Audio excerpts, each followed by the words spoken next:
Bismillahirrahmanirrahim. Assalamualaikum warahmatullahi wabarakatuh. Pada kesempatan kali ini kita akan membahas tentang topik hot working. Adapun tujuan pembelajaran kita adalah pertama, siswa dapat menjelaskan secara tertulis 3 tahapan dari annealing. Yang kedua, menjelaskan secara tertulis apa yang dimaksud dengan hot working.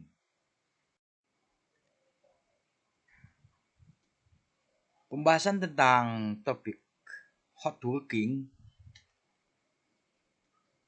pastilah berkaitan dengan suatu proses yang namanya annealing, di mana secara pokok annealing ini memiliki 3 tahapan atau stage.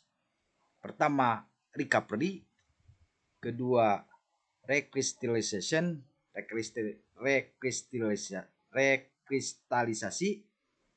Dan ketiga, grain growth atau pertumbuhan grain.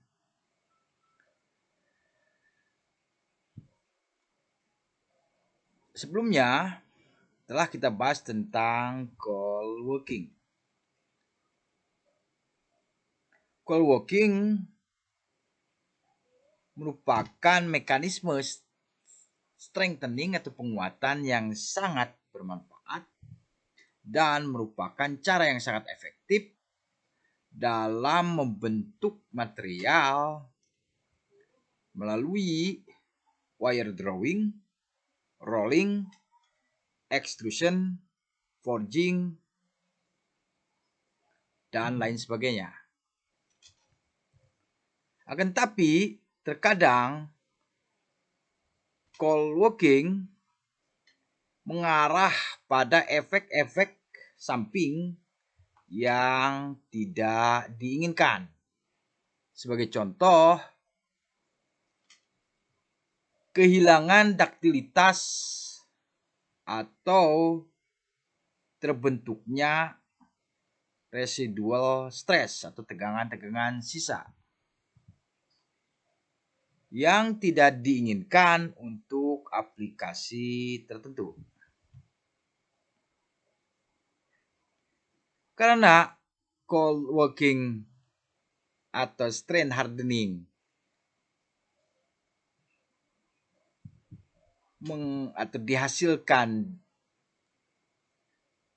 menghasilkan densitas dislokasi yang tinggi, maka kita dapat mengasumsikan bahwa sembarang treatment untuk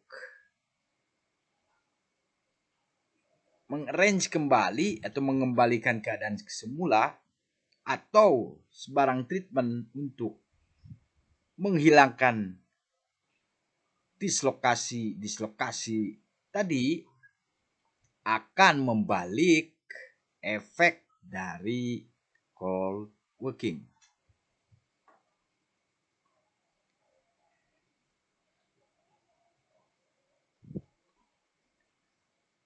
Sebarang treatment tersebut dikenal sebagai annealing. Annealing adalah suatu heat treatment atau perlakuan panas yang dimaksudkan untuk mengeliminasi atau menghilangkan sekian banyak efek-efek dari cold working. Annealing pada temperatur yang rendah dapat dipakai untuk menghilangkan tegangan residual tanpa memberikan pengaruh terhadap properti mekanis dari part yang atau finish part atau part yang telah dilakukan cold working. Atau annealing dapat digunakan secara menyeluruh untuk menghilangkan strain hardening selama cold working. Dalam hal ini, part yang telah dilakukan cold working akan menjadi halus dan ductile, tapi memiliki finish atau surface finish hasil dari cold working dan akurasi dimensional yang baik.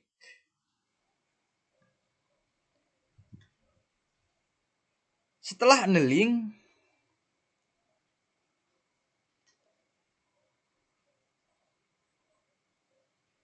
upaya pengerjaan part tersebut dapat dilakukan karena ductility-nya atau kelendutannya telah terpulihkan. Dengan mengcombine siklus dari cold working dan annealing, maka deformasi total yang besar dapat diperoleh.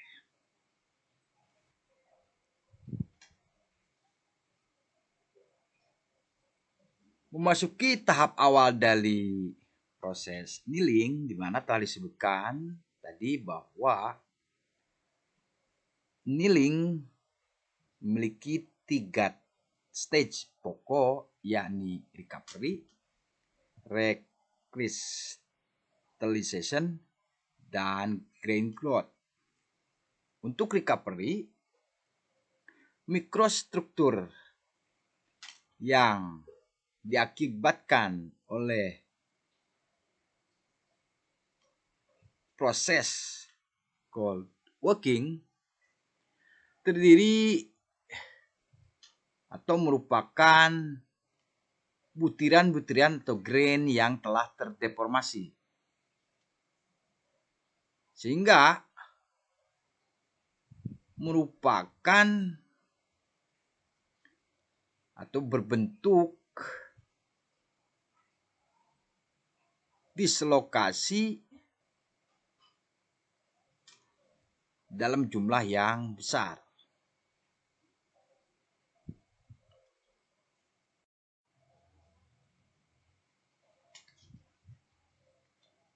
Ketika kita memanaskan suatu logam, maka tambahan energi termal memungkinkan dislokasi tadi untuk bergerak dan membentuk batas-batas dari apa yang diistilahkan sebagai polygonized subgrain structure, seperti terlihat pada gambar di bawah. Gambar yang A, kondisi awal pasca dilakukan cold working. Gambar yang B, telah dilakukan recovery. Gambar yang C, telah terjadi recrystallization. Dan gambar D, setelah terjadi grain growth atau pertumbuhan butir. Jelas terlihat dari sini tahapan-tahapannya bahwa awalnya secara acak dan kecil-kecil, kemudian pada gambar B mulai tersusun dengan rapi, dan pada gambar C batas-batas garis hitamnya mulai sudah hilang. Dan pada gambar D, kristal-kristalnya yang kecil-kecil tadi sudah terjadi pertumbuhan sehingga lebih teratur dan ukurannya lebih besar dari sebelumnya.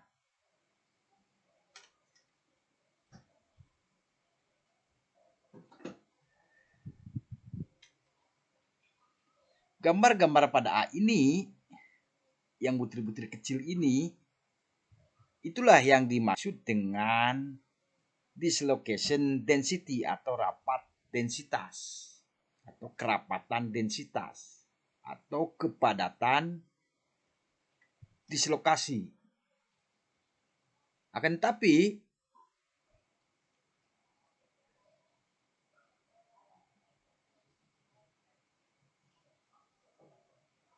secara perjual tidak bisa berubah.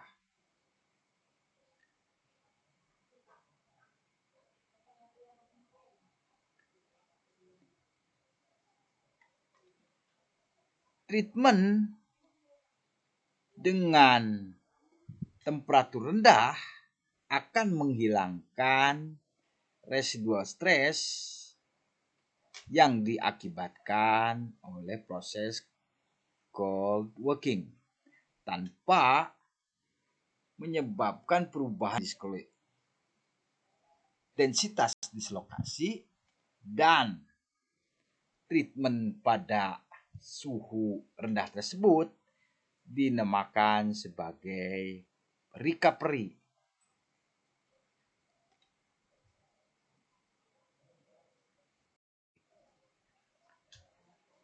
Stage yang kedua adalah recrystallization atau rekristalisasi. Ketika suatu logam dilakukan cold working, dipanaskan di atas suatu temperatur, maka proses recovery sangat cepat yang menghilangkan residual stress dan menghasilkan apa yang diistilahkan sebagai polygenized dislocation structure atau struktur dislokasi poligon.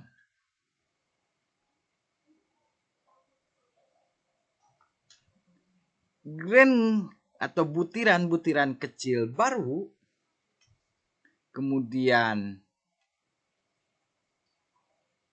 bernukleasi pada batas-batas sel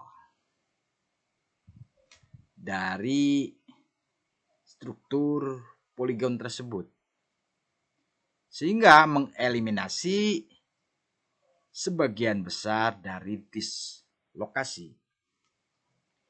Seperti ditunjukkan pada gambar di bawah. Gambar B merupakan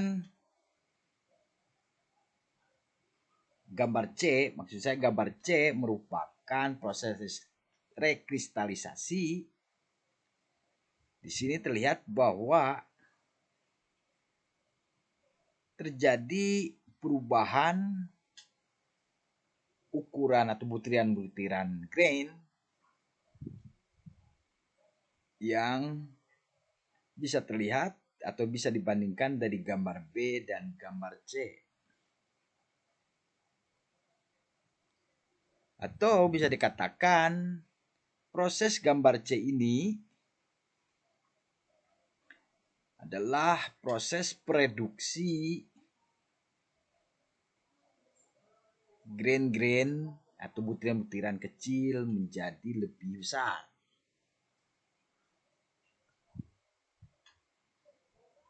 Butiran-butiran kecil ini yang dimaksud dengan dislokasi. Karena jumlah dislokasi sangat tereduksi atau sangat berkurang besar, maka logam yang terrekristalisasi akan memiliki strength yang rendah tapi daktilitasnya tinggi. Temperatur pada mana suatu mikrostruktur dari grain-grain yang baru yang memiliki rapat dislokasi atau densitas dislokasi yang rendah dikenal sebagai recrystallization temperature atau temperatur rekristalisasi. Proses pembentukan grain atau butiran baru atau new grains dengan dilakukan heat treating atau perlakuan panas terhadap suatu material yang sebelumnya dilakukan proses cold working dinamakan sebagai proses recrystallization.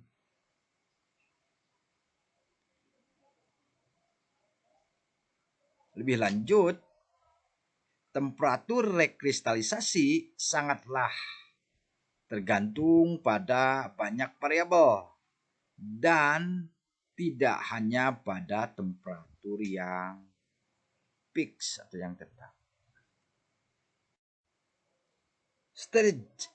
Stage yang ketiga dari annealing adalah grain growth atau pertumbuhan grain. Pada temperatur annealing yang lebih tinggi, baik recovery dan rekristalisasi terjadi dengan cepat sehingga menghasilkan struktur grain atau struktur butiran yang terrekristalisasi menjadi lebih baik. Jika temperatur tersebut cukup tinggi, maka grain atau butiran-butiran tadi akan mulai berkembang atau tumbuh. Sehingga grain-grainnya akan atau butiran-butiran akan lebih besar dimensinya. Fenomena tersebut dinamakan dengan grain growth atau pertumbuhan butiran kristal. Grain growth.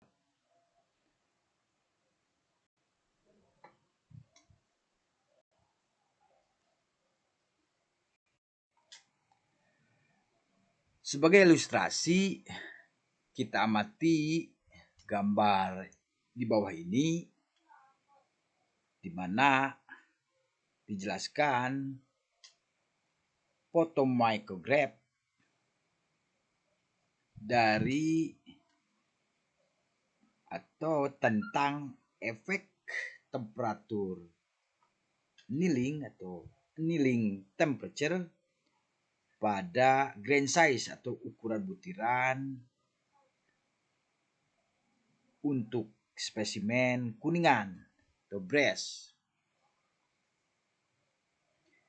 Yang A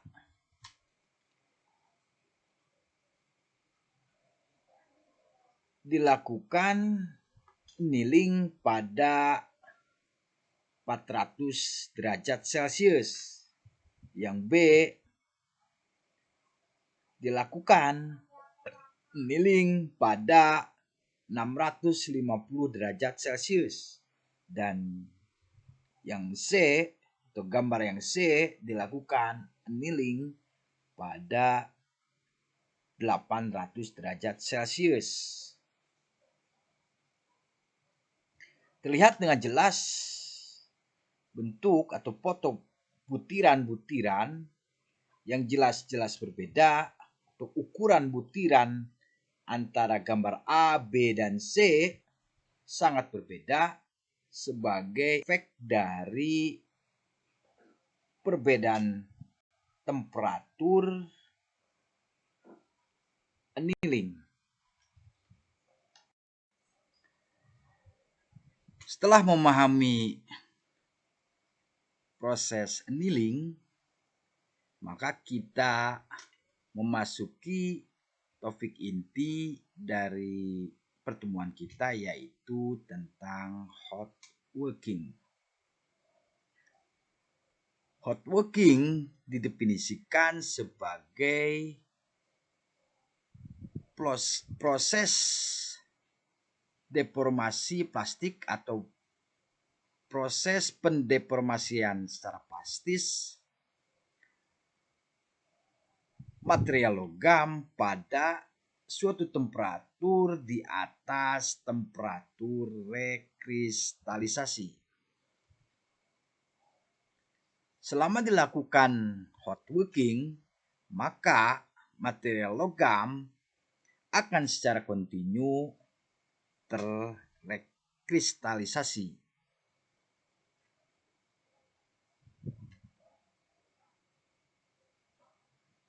Akan tetapi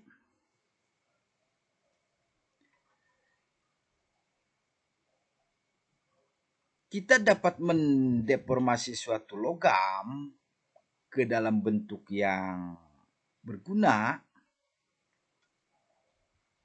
dengan dilakukan hot working daripada dengan cold working.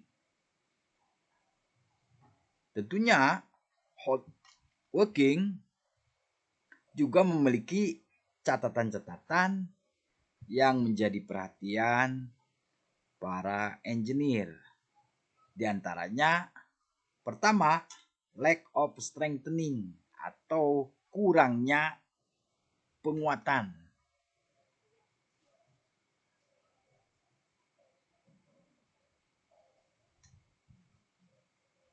Pastilah jika dibandingkan dengan cold working, hot working memiliki kekurangan, yaitu kurang strength-nya, akan tetapi memiliki kelebihan dari sisi duktilitasnya. Catatan yang kedua tentang hot working yaitu anisotropic behavior atau perilaku anisotropik, di mana properti dari final product yang dilakukan hot working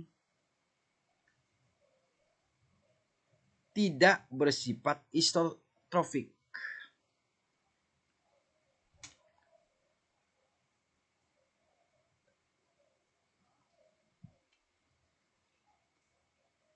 Pembentukan melalui rolling ataupun melalui cetakan-cetakan, semisal kayak forging ataupun extrusion, secara normal pada temperatur yang rendah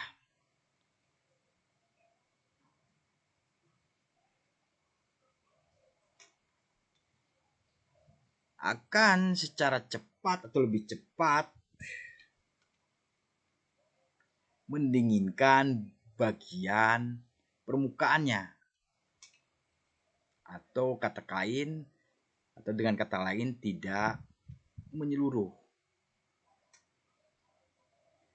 Maka bagian permukaannya saja yang kemudian memiliki ukuran grain size yang lebih bagus daripada di bagian tengah atau di senternya. Selain itu,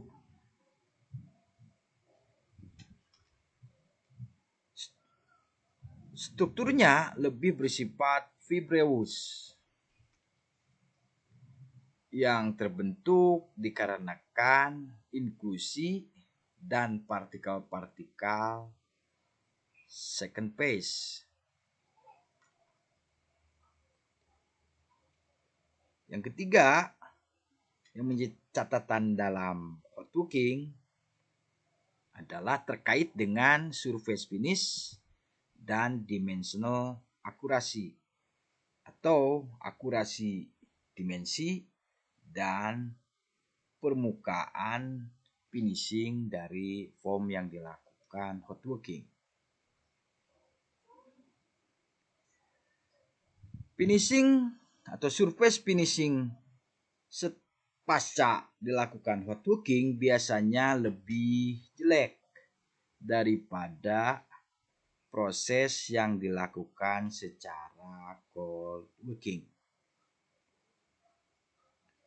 Oksigen seringkali bereaksi dengan logam pada permukaan yang membentuk oksida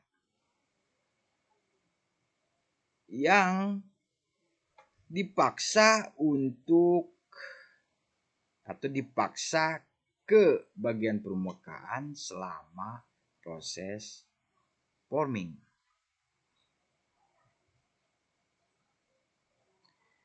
Makanya baja-baja yang dilakukan dengan hotworking ataupun logam-logam yang lain seringkali dihadapkan pada masalah pickling atau treatment pengasaman, di mana asam-asam atau asid digunakan untuk melarutkan porsi oksida yang muncul. Untuk logam-logam tertentu, semisal tungsten dan beryllium, hotworking harus dilakukan dalam suatu lingkungan yang protektif untuk mencegah oksidasi.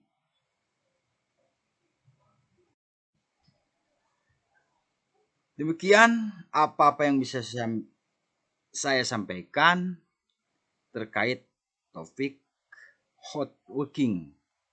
Semoga bermanfaat dan memberikan tambahan pemahaman tentang hal-hal yang terkait dengan ilmu bahan secara umum. Billahi taufiq wal hidayah. Wassalamualaikum warahmatullahi wabarakatuh.